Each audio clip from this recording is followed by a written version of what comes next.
Hey, Millie Gang. Welcome back to the Millie Experience. I'm your host, Miles, and I know what you're like, friend. You're like, where you been at? What's been going on in life, friend? I got sad. I got distracted.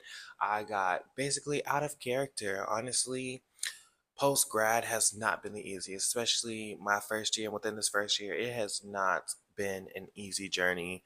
I've had so many highs and lows to switching jobs, to trying to figure out my purpose, and battling with temptations and things like that.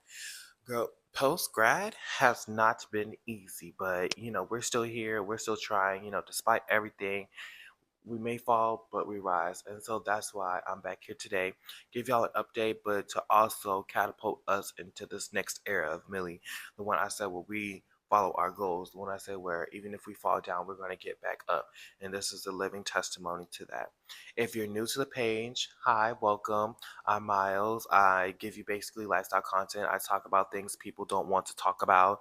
I try to bring at least a little positivity and joy to your day. And I'm just your internet bestie. We might not be here in person, but you can always catch me online trying to inspire you and giving you a twirl, a dance, or something, or just something motivational to carry you out today. And if that sounds like your vibe, go ahead and hit that subscribe button. Make sure you like, comment, and share, and to tell a friend to tell a friend. And also, I'm open to YouTube video ideas. So if you have something, a topic that you want me to talk about, because we can talk about a lot, okay? Just make sure you drop it in the comments. If you know, anything on your heart and mind, just put it in the comment section. I'm probably 9 times out of 10 going to read it, and hopefully I'll respond to that too. But just know we're taking this step by step, and we're just getting back to where we used to be with our YouTube, where we were posting every day. Now, to give you a little bit of background, at the beginning of the year, I would say more so around Christmas of last year, I started my page and I graduated and everything with the intent to have a good platform. And by this time this year, I envision myself, at least having 10K subscribers on YouTube. But my actions haven't been reflecting that. I just haven't been making the right decisions. So I'm back now trying to make those right decisions. I was supposed to get a job at a radio station. That didn't work out. They kind of just threw me away. I got a new job that I found out that it was a scheme. I had to go back to fast food, and I'm still there. And I don't, I can't afford the luxury of shame. So it is what it is. Very authentic. I'm going to give you the real. And so today, I just wanted to talk to you today about post grad depression because nobody really wants to talk about it. A lot of kids in their early 20s, mid 20s, or wherever you are in life, you just get depressed. That wave of depression after you just accomplish something big. Now, for me, graduation was a big, big time of year for me, only because I'm graduating college. I graduated valedictorian. Uh, I also had a national band performance where it got televised. If you don't know, I was part of the Children's Explosion Marching Band, Virginia State University's marching band, and I was the featured twirler. And we had a performance, and it was my birthday, all in that same week. Listen, it all was in the same week. As a matter of fact, after our performance in Atlanta, I had to get on a plane to fly back to Virginia. Yes, it was a wild experience. And then not only that, I had to be prepared to leave campus and step fully into independent. So in that process, I'm working on getting an apartment, trying to get stuff to improve, start trying to save up and get money and everything. And it was a long process. But that I'm speaking on that part because that was the foundation to why I feel right now, because in that I just never felt like supported. People can tell you, "Oh, I support you, I love you," but do they really show up for you? And for me, I felt that most at graduation. So mind you, it was my dream to graduate valedictorian. I just wanted to do it. I was one of those high achieving students. And nobody came to my graduation but my best friends. Um, I think it was 3 people in total that came for my graduation, and none of them were my family. They were all people I met in college. I'm my one, she's my basically my A1 day one since I came to Virginia. Um, My first day in Virginia was my first day at band camp, and I met her during band because she was in band.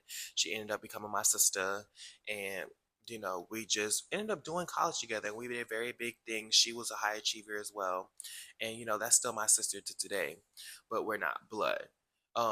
My other friends, they're in a relationship together, and I actually met them because we're all part of the queer community, and his boyfriend, well, my best friend's boyfriend, was actually the my neighbor. So the way our dorms were set up, my room was on this side and his room was directly across from me. And one day we just crossed paths. It was like, hey, you're Miles, and da da da. And I was like, yes. Oh my gosh, I didn't know y'all were together. I didn't know we were this close. Da da. But they also came to my graduation. I sent them the tickets and they came and supported me. But for me, I really wanted my family there. You know, that's kind of why we all want to be successful. We want our family to be a part of the journey.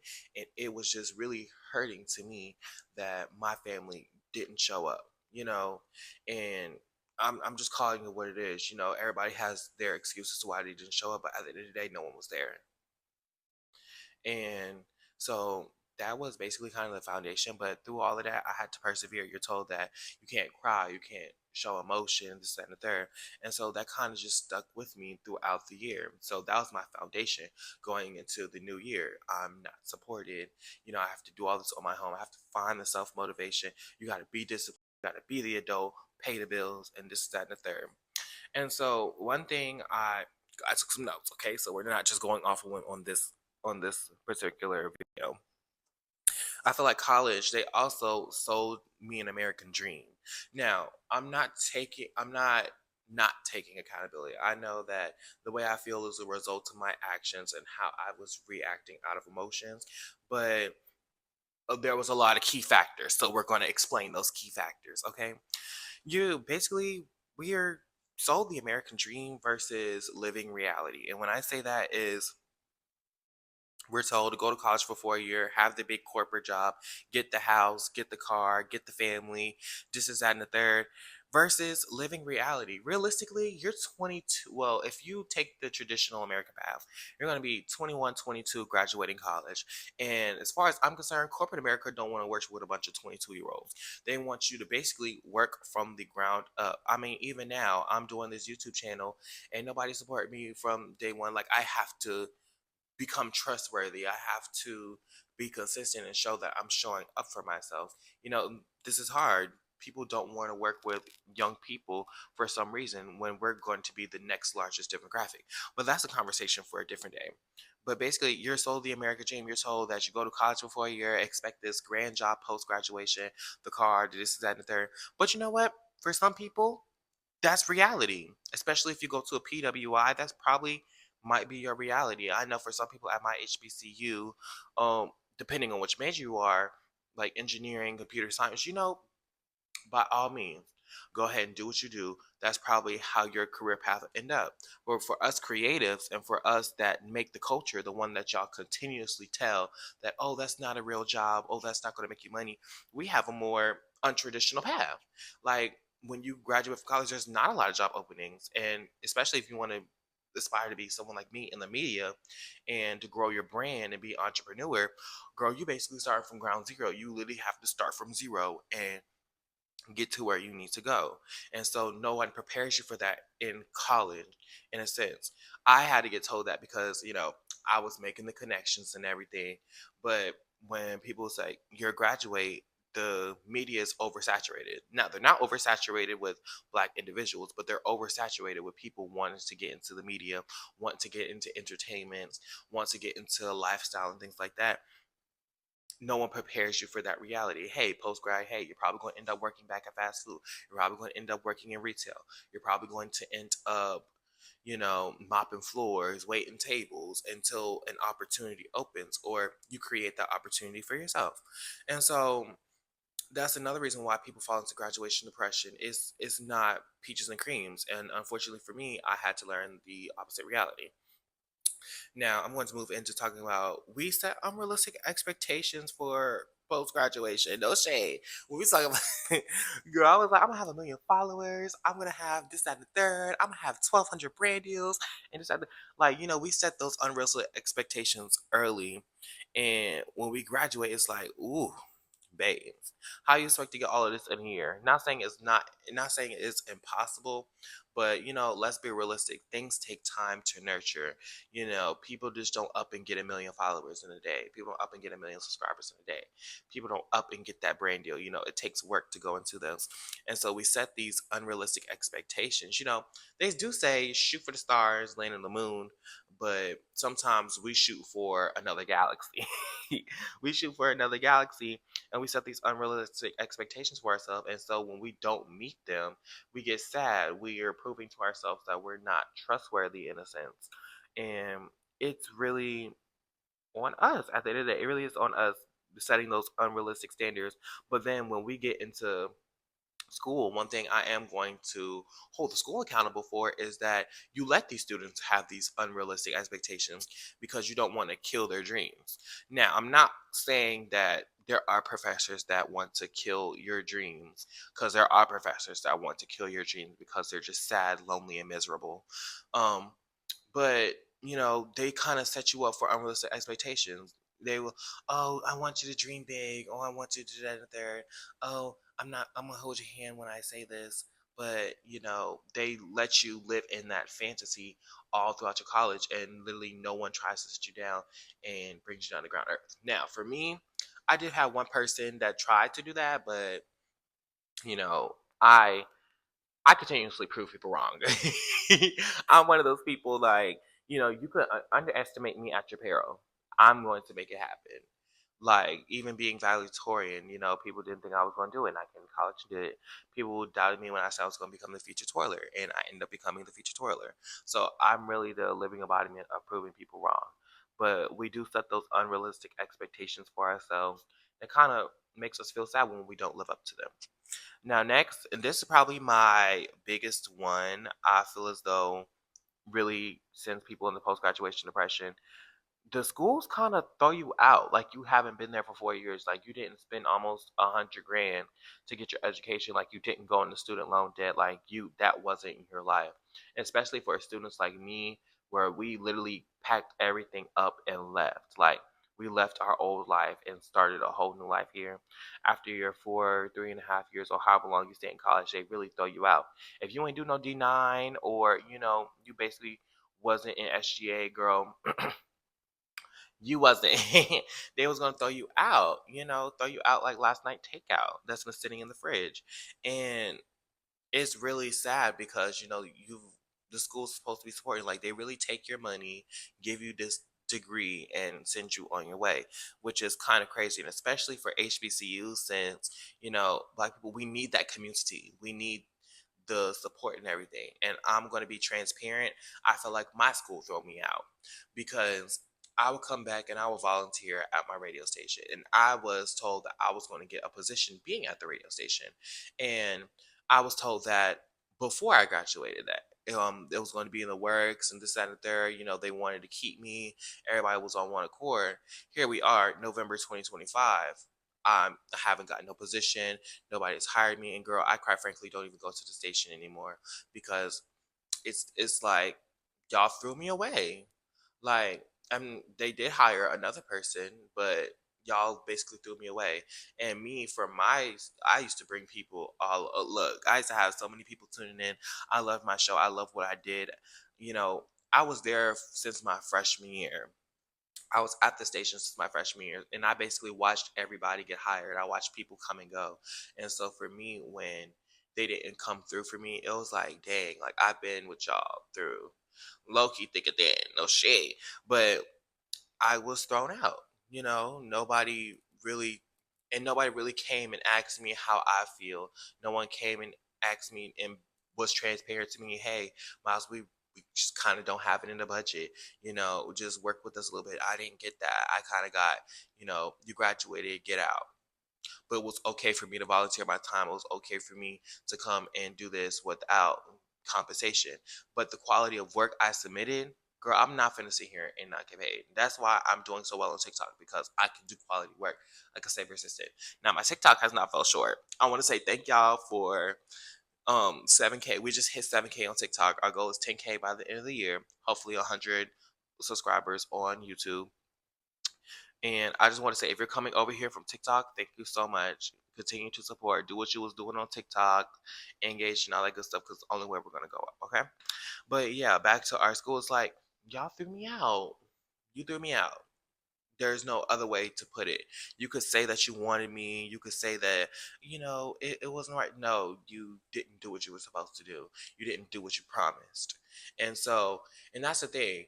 But I think I'm going to save that for a different video, because, they be asking the alumni to come back and support students out there, but then y'all throw us out. But I think that's a topic for a different day. I think I've hit on that point the way I wanted to hit on that point. And so I'm just going to wrap up this video and say this, because I didn't want to sit here and talk all day, because, I'm a yapper, if you can't tell. So my advice, if you're in college, or, you're just feeling stuck right now in this depression, or you've just basically accomplished something big, and you feel a little sad because you didn't do what you do afterwards, I think my first piece of advice that I didn't wrote down is celebrate yourself. If no one else comes to celebrate with you, you celebrate yourself. One thing I did appreciate is that after graduation, we went to go eat at Sedona Tap House. That was me celebrating. That was me like, okay, boom, bam, I graduated. Let me go take a stuff out to eat. Well, my friends took me out to eat. And end up paying the bill. But we went to Sedona's Tap House, and it was cool. So if you do something, make sure you support yourself first, because if no one else is there to support you, at least you support yourself. At least you got your congratulations, right? But now, my advice is figure out exactly what you want to do and execute. Um, Sometimes we get caught up in seeing other people's lifestyles, and we try to imitate that, versus God gave you the vision. God gave you what you wanted to do. God gave you the purpose, you the gifts. You use it. You sit down and figure out exactly it is what you want to do, and you execute. And you don't let anybody tell you that you cannot do it. Stop letting distractions overcome you. Sometimes we get distracted in living life and going to work and paying bills, that we miss out on our purpose. And for me, I won't miss out on my purpose. I can't miss out on my purpose, because I know I'm meant to be a living vessel, to inspire somebody else. You across the screen, we're besties now. You watch all the way to this video, you're besties. So you might as well go ahead and hit that like and subscribe button. But stop letting those distractions dictate you. Stop getting overcome in what life is throwing at you, and stick to the plan. I really wish this year I would have stuck to the plan. I wish I wouldn't let all those distractions and all those no's kind of get to me, because I probably would have been in a very better space than where I am now. Of course, I'm picking it up now, or at least attempting, but we can't just get overcome in what life is throwing at us. Stop reacting out of emotions. This is what I'm working on. I'm a Sagittarius, and I'm also in the queer community. One thing we do best is that we react out of emotion. We're very dramatic. We have to feel the emotion. We have to drag it out. Uh, Stop making long-term decisions on temporary feelings. Stop making long-term decisions on temporary feelings, because emotions are temporary. They're for that moment. Feel how you want to feel, but you can't make long-term decisions on them, especially if you're someone that aspires to be in business and entrepreneurship, or just basically a head of a company. You can't make those long-term decisions on temporary feelings. It's just not going to work out for you. And last but not least, I think the part that the Black and queer community look over is the therapy. I realized that I was doing my best after I talked to somebody. Literally, today's video is being inspired by my best friend. Hey, Jazz Girl, how you doing? Because I went and I sat and I talked to somebody. Because if you basically stay there and you have no outlet, and basically feel like nobody is listening to you, then you're going to stay stuck in that cycle. Get therapy. Find somebody to talk to. Even if you can't tell them everything, tell at least something that's weighing on your heart. Now, I'm not saying that emotionally and trauma dump and things like that, but if you have somebody that's willing to sit down and listen to what you have to say, or at least care about you enough to want you to help you get out of your funk, please talk to them. Don't sit down and feel sorry for yourself and feel like that you have to do it alone, because you really don't. Okay? Get therapy. And as always, I appreciate you for watching this far. I really don't know how long I've talked, but I know I've talked for a good period of time. If you haven't already, make sure you like, comment, share, subscribe. Welcome to the Millie family. We're going to give it to you how it is. We're going basically how it is, authenticity. Okay. Make sure if you have anything that you want me to talk about, or you have any other post grad tips on how to get out of the depression or how to get out of the funk, make sure you put it in the comment section. You know, help a friend. We're all here. That we're building community. That's why we're here. And as always, it's Millie Miles, and I'm cashing out all over your timeline. Mwah.